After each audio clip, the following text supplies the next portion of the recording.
पूछत आबे रानी पूछत आबे वो, पूछत आबे रानी पूछत आबे वो। मैं रही था बड़ा दूरी हमा पूछत आबे वो, मैं रही था बड़ा दूरी हमा पूछत आबे वो। पूछतिया हूँ राजा पूछतिया हूँगा, पूछतिया हूँ राजा पूछतिया हूँगा। कौन गाँव बताए है रही सच मोला बता देगा, कौन गाँव बताए है रही सच मोला बता देगा।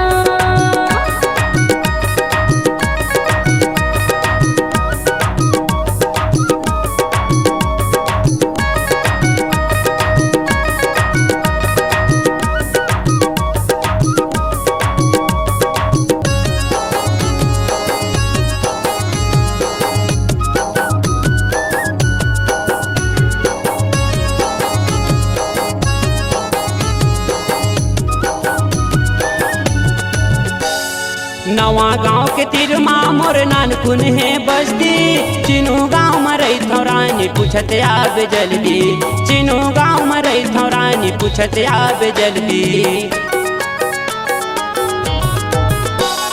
नवा गाँव के तिरमा मोर नानकुन है बस्ती, चिनू गाँव में रही थो रानी पूछत आबे जल्दी, चिनू गाँव में रही थो रानी पूछत आबे जल्दी। पूछतिया हूँ राजा पूछतिया हूँगा, पूछतिया हूँ राजा पूछतिया हूँगा।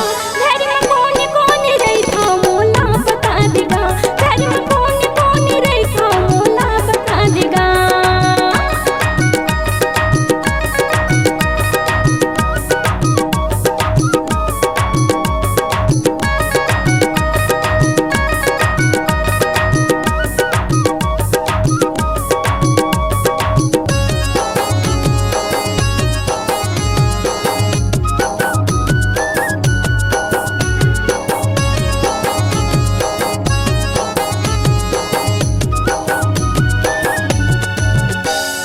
दौलत बेटा हवाए मोर बेटी लक्ष्मी कुमारी, तो खभा चाहवे मोर करथे खेती किसानी, तो खभा चाहवे मोर करथे खेती किसानी।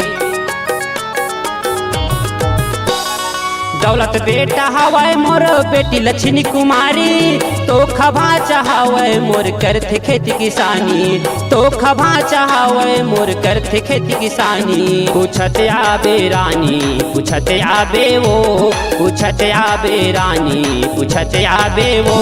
मैं रही था चिनू गाँव माँ पूछत आबे वो, मैं रही था चिनू गाँव माँ पूछत आबे वो, मैं रही था चिनू गाँव माँ पूछत आबे वो, मैं रही था चिनू गाँव माँ पूछत आबे वो, मैं रही था मेड़ो माठ माँ पूछत आबे वो, मैं रही था करिया तीर माँ पूछत आबे वो।